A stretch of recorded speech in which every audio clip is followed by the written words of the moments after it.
أنفسنا وسيئات أعمالنا من يهده الله فلا مضل له ومن يضلل فلا هادي له وأشهد أن لا إله إلا الله وحده لا شريك له وأشهد أن محمدًا عبده ورسوله يا أيها الذين آمنوا اتقوا الله حق تقاته ولا تموتن إلا وأنتم مسلمون يا أيها الناس اتقوا ربكم الذي خلقكم من نفس واحدة وخلق منها زوجها وبث منهما رجالا كثيرا ونساء واتقوا الله الذي تساءلون به والأرحام إن الله كان عليكم رقيبا يا أيها الذين آمنوا اتقوا الله وقولوا قولا سديدا يصلح لكم أعمالكم ويغفر لكم ذنوبكم ومن يطع الله ورسوله فقد فاز فوزا عظيما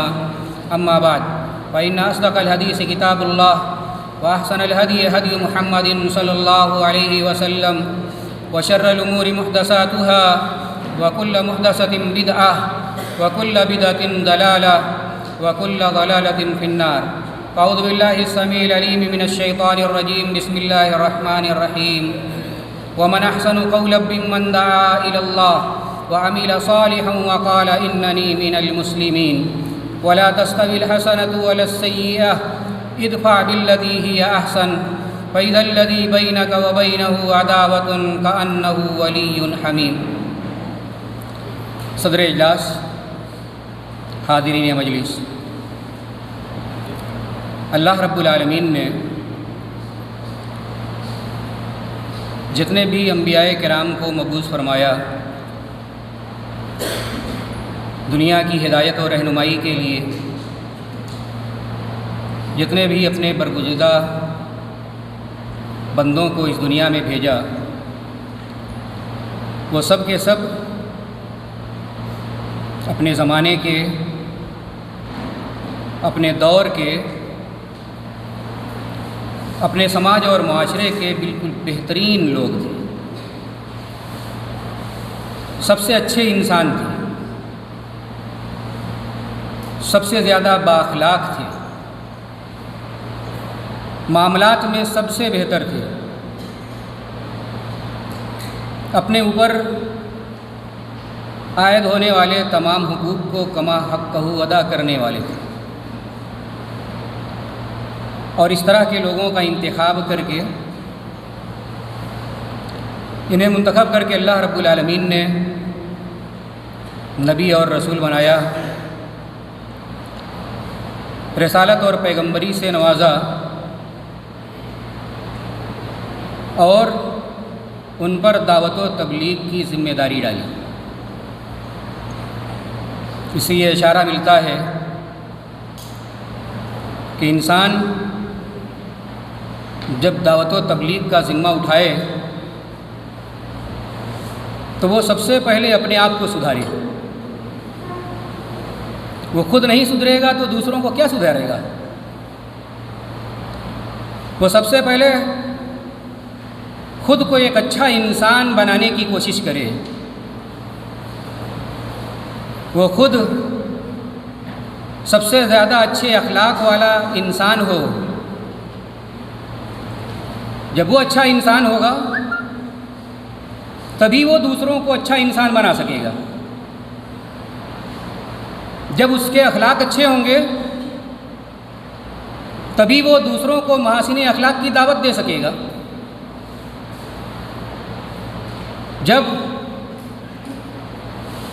معاملات میں وہ بہتر ہوگا تبھی تو وہ لوگوں کو معاملات میں بہتری کی دعوت دے گا۔ اس لیے دعات اور مبلغین کی یہ سب سے بڑی ذمہ داری ہے کہ وہ دوسروں کو سدھارنے سے پہلے اپنے آپ کو سدھاریں، اور اپنی تقریروں پر، اپنی نصیحتوں پر خود عمل کر کے عملی نمونہ بھی پیش کرے۔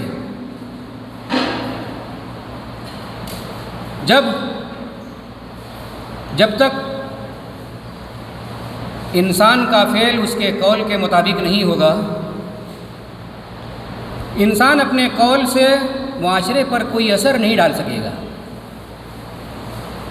وہ خود سماج اور معاشرے میں بے وزن ہوگا اور اس کی بات بھی بے وزن ہوگی. اس لیے ہمیں اور آپ کو جو کچھ کہنا ہے، جو سمجھانا ہے، اپنی قوم کو جو سکھانا ہے، ہمارا یہ فرض ہے کہ پہلے ہم خود اسے سیکھیں، ہم خود اس کے اوپر عمل کریں اور ہم خود اس کے جیتا جاگتا اس کا نمونہ بن جائیں. اللہ رب العالمین بھی اس چیز کو پسند نہیں کرتا کہ انسان باتیں تو خوب اچھی کرے لیکن عمل کی دنیا میں بالکل پھسڈی ہو یا اپنی باتوں ہی کا مخالف ہو. یا ایھا الذین آمنوا لما تقولون ما لا تفعلون کبر مقتا عند اللہ ان تقولوا ما لا تفعلون. انسان جب عمل میں اچھا ہوتا ہے، کردار میں اچھا ہوتا ہے، معاملات میں اچھا ہوتا ہے، سیرت اور کردار کا اچھا ہوتا ہے، تو وہ اپنے وجود ہی سے دعوت کا کام کرتے رہتا ہے. اسے کہنے کی بھی زیادہ ضرورت نہیں پڑتی. اس کی شخصیت ہی لوگوں پر اثر ڈالتی ہے. وہ لوگ جو دوسروں کی تقریریں نہیں سننا چاہتے،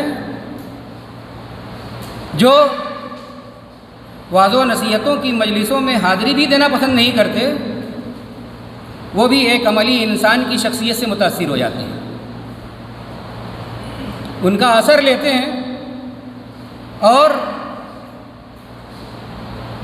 ان کی شخصیت کی دعوت کو قبول کرتے ہیں. کتنے ہی لوگ ہیں تاریخ میں ایسے گزرے جنہوں نے نبی کریم صلی اللہ علیہ وسلم کی سیرت کو صرف پڑھ کر اسلام کو قبول کر لیا. رسول اکرم صلی اللہ علیہ وسلم کے حالات کا انہیں علم ہوا اور وہ آپ کے معتقد بن گئے. نبی کریم صلی اللہ علیہ وسلم مدینے میں تشریف لے گئے اور پہلی مرتبہ ایک یہودی عالم نے آپ کو دیکھا اور آپ کی تقریر سنی تو بے ساختہ وہ یہ کہنے لگا کہ ما ھذا الوجه بوجه کذاب وما ھذا الصوت بصوت کذاب. یہ چہرہ کسی جھوٹے انسان کا چہرہ نہیں، یہ تقریر کسی جھوٹے انسان کی تقریر نہیں. صرف چہرہ دیکھ کر، ایک تقریر سن کر اس نے اسلام کو قبول کر لیا. تو انسان کی اپنی شخصیت کا، اپنی وضاحت کا بھی اثر پڑتا ہے، اپنی صفائی ستھرائی کا اثر پڑتا ہے اور اپنی عملی زندگی کا بھی عوام الناس کے اوپر ایک اثر پڑتا ہے.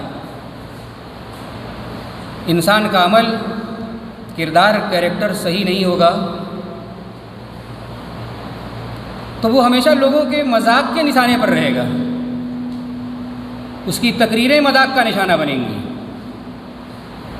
اس لیے سب سے پہلے دوسروں کو سدھارنے سے پہلے اپنے آپ کو سدھارنے کی ضرورت ہے.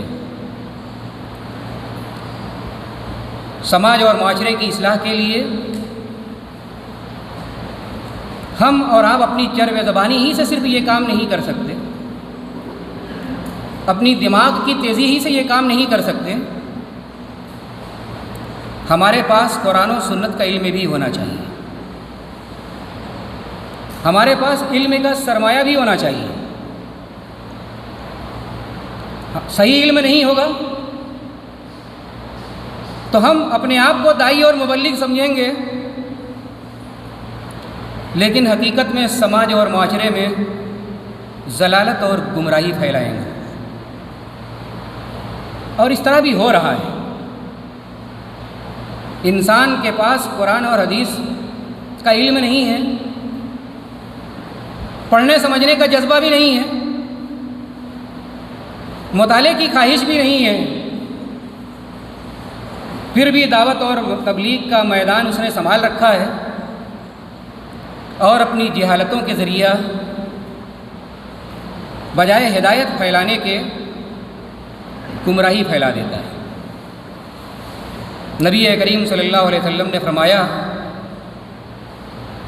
کہ اتخذ الناس رؤوسا جہالا فسئلوا فافتوا بغیر علم فضلوا واضلوا۔ لوگ جاہلوں کو اپنا امام بنائیں گے جو علم سے کورے اور خالی ہوں گے، تو صرف اتنا نہیں کہ جتنا ان کے پاس علم ہی ہے اتنا ہی دعوت کریں، اتنا ہی پھیلائیں، لوگوں کو اتنا ہی بتائیں، بلکہ دنیا کے مفتی اعظم بن جائیں گے۔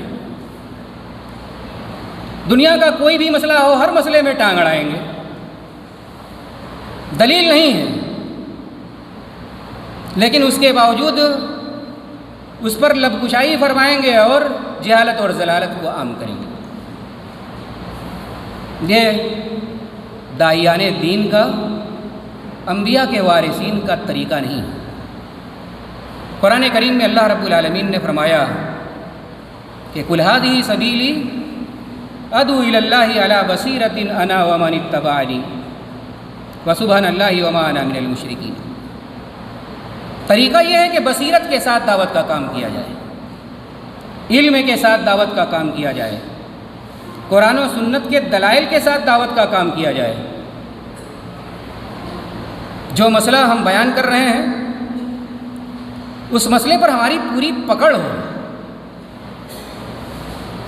اس مسئلے کے دلائل سے ہم واقف ہوں، اور تب اس کے بعد اس کے اوپر روشنی ڈالیں اور لب کشائی کریں۔ دلیل کے بغیر، علم کے بغیر، مطالعے کے بغیر دعوت کا کام کرنا حقیقت میں جہالت کو پھیلانا ہے۔ اللہ رب العالمین نے نبی کریم صلی اللہ علیہ وسلم کو حکم دیا وَقُلْ رَبِّ زِدْنِی عِلْمًا، کہ اے نبی صلی اللہ علیہ وسلم آپ اللہ رب العالمین سے زیادتی علم کی دعا کرتے رہیں۔ نبی ہیں، شریعت کا سارا علم موجود ہے، لیکن اس کے باوجود اللہ رب العالمین آپ کو یہ حکم دے رہا ہے کہ زیادتی علم کی آپ اللہ رب العالمین سے دعا کرتے رہیں۔ اس سے یہ اندازہ لگایا جا سکتا ہے کہ دعوت اور تبلیغ کے اس راستے پر چلنے والے لوگوں کے لیے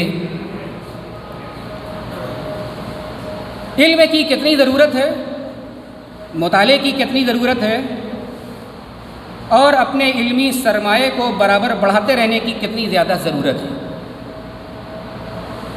دعوت کا کام کرنے والوں کے لیے ایک ضرورت یہ بھی ہے کہ اپنی دعوت میں ہمیشہ نرمی اور محبت کا اسلوب اختیار کرے، الفاظ بھی نرم ہوں، لب و لہجہ بھی نرم ہو۔ نرمی سے اور محبت سے جتنا اثر سماج اور معاشرے پر پڑ جاتا ہے، سخت کلامی سے وہ اثر نہیں پڑتا۔ بشا اوقات سخت کلامی کی وجہ سے سماج اور معاشرے میں نفرت اور مخاصمت کی فضا پیدا ہو جاتی ہے۔ اسی لیے اللہ رب العالمین نے جب حضرت موسیٰ اور حضرت ہارون علیہ السلام کو فرعون کے پاس بھیجا تو انہیں یہ ہدایت فرمائی، اذهبا الى فرعون انه طغى فقولا له قولا لینا لعله يتذکر او یخشی۔ فرعون کے پاس جا رہے ہو، بڑا ظالم اور جابر ہے، لیکن اس کے لب و لہجے میں بات نہیں کرنا ہے، بات آپ کو نرمی اور سہولت سے کرنا ہے، اور اسی نرمی اور سہولت سے یہ امید ہے کہ شاید وہ نصیحت کو مان لے، اسے قبول کر لے اور ڈرنے والا بن جائے۔ دعوت میں حکمت کی بھی ضرورت ہے۔ حکمت کا مطلب یہ ہے کہ کب، کس جگہ پر، کس چیز کو کتنی مقدار میں استعمال کرنا ہے۔ نبی کریم صلی اللہ علیہ وسلم اور آپ کے صحابہ کرام مسجد میں تشریف فرما ہے۔ ایک دیہاتی صحابی اسی مسجد کے کونے میں بیٹھ کر پیشاب کرنے لگتے ہیں۔ نبی کریم صلی اللہ علیہ وسلم کے صحابہ کرام نے دیکھا، ڈانٹنے اور ڈپٹنے لگے، بعض مارنے کے لیے بھی بڑھنے لگے۔ نبی کریم صلی اللہ علیہ وسلم نے سب کو منع کر دیا، دعوہ ولا تظلموا، اسے چھوڑ دو، ڈانٹو ڈپٹو نہیں، جھڑکو نہیں۔ کتنا جذباتی مسئلہ ہے، مسجد کے اندر کوئی شخص پیشاب کرے،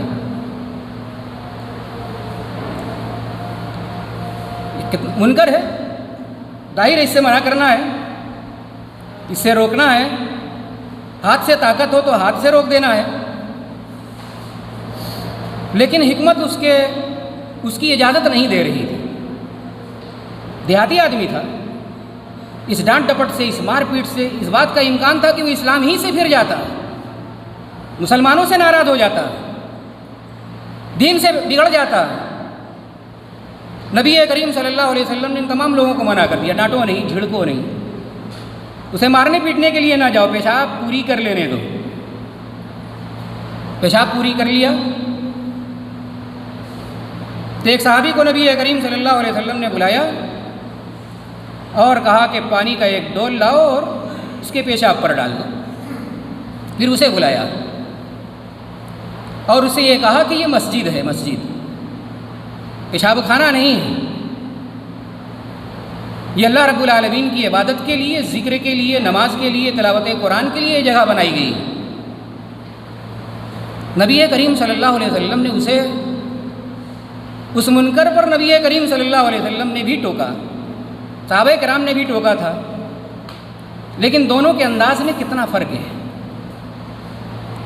نبی کریم صلی اللہ علیہ وسلم کے انداز سے وہ اتنا متاثر ہوا، اتنا خوش ہوا کہ وہ دعا کرنے لگا کہ اللہم ارحمنی و محمدن ولا ترحم احد، کہ اللہ مجھ پر رحمت نازل فرما اور محمد صلی اللہ علیہ وسلم پر رحم فرما، کسی دوسرے پر رحم نہ فرما۔ نبی کریم صلی اللہ علیہ وسلم نے فرمایا کہ لقد حجرت واسعا، سب کے لیے دعا کر دیتے، سب کو اللہ رب العالمین کی رحمتیں مل جاتی، تب بھی اللہ کے خزانے میں کچھ بھی کمی نہیں آتی، تمہیں بھی مل جاتی، سب کو رحمت مل جاتی۔ تو یہ نبی کریم صلی اللہ علیہ وسلم کا دعوت کا، نصیحت کا، سمجھانے کا انداز تھا۔ نبی کریم صلی اللہ علیہ وسلم کی سیرت کو پڑھا جائے تو اس طرح کے بہت سارے واقعات مل جاتے ہیں۔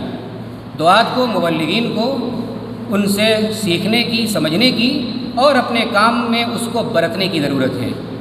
اگر ان اسلوبوں کو، ان طریقوں کو استعمال کیا جائے تو ہماری دعوت زیادہ مؤثر ہوگی، زیادہ کامیاب ہوگی۔ اللہ رب العالمین سے دعا ہے کہ اللہ رب العالمین ہم تمام دعات اور مبلغین میں ضروری اوصاف کو پیدا فرمائے۔